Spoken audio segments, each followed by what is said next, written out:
remember a few weeks ago I fitted the engine bars to my R1250GS, the Wunderlich ones from Nippy Normans. For some time I've been waiting, or since then I've been waiting for the, I'd call it the strengthening bar. Interestingly, Wunderlich call it the bar, the strut for off-road. But from my point of view, that'll obviously help to absorb any impact and send some of that impact across to if you like, an indirect force to the other bar. So I'm hoping that it'll at least do something. Looks very simple to fit. It's simply a stainless steel bar in exactly the same finish as I have the engine bars in. Obviously it has a stainless steel nut welded to each end so that you can stop the bar from rotating when you push these bolts in. Interestingly, they do send the anti-corrosion paste and they send a very small pot of thread lock. I'm suspecting with this I will probably put the thread lock, only because I don't imagine there's going to be much ingress of water and muck into that hole. Could be mistaken, but certainly it doesn't say anything in the instructions. Just very quickly here in the instructions, they are very, very simple. I've not even read them really to date. The only bit I have read is here.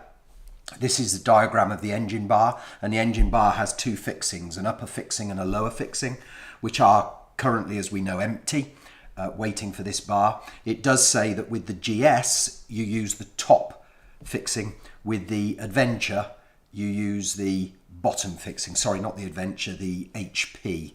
You use the lower fixing. So what the difference is between the two bikes, I don't really know, but I should be putting mine on the top mountings.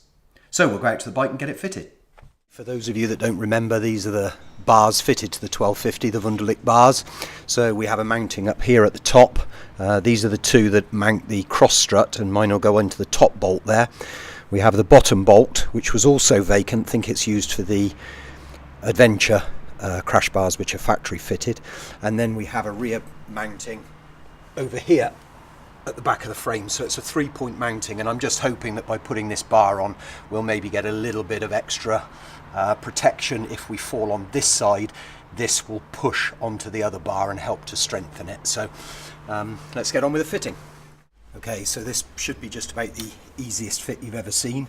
I've already pre-Loctited the bolts, or pre-thread locked the bolts, because there's plenty of YouTube videos to show you how to do that.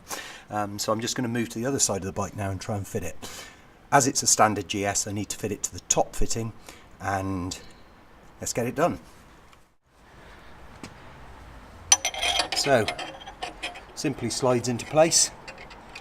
Put this one bolt in this side,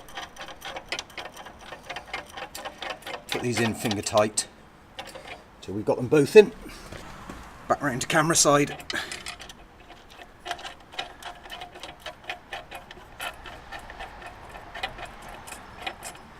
Put this one in hand tight as well. And we'll take a T45 key and just pinch them up first.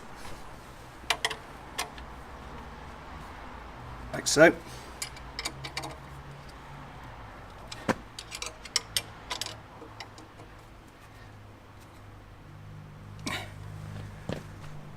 And then fully tighten. Now you can see probably that the bar can rotate. This bar can rotate. It does have a 13mm nut welded to the inside to hold it with. I've got to say that I've got some German spanners which are probably about the thinnest in profile, and I think you would struggle to get that spanner in there. Well, it does go in there just about, as long as you can find a position where there's not a weld. There we go, that's that side fully tightened.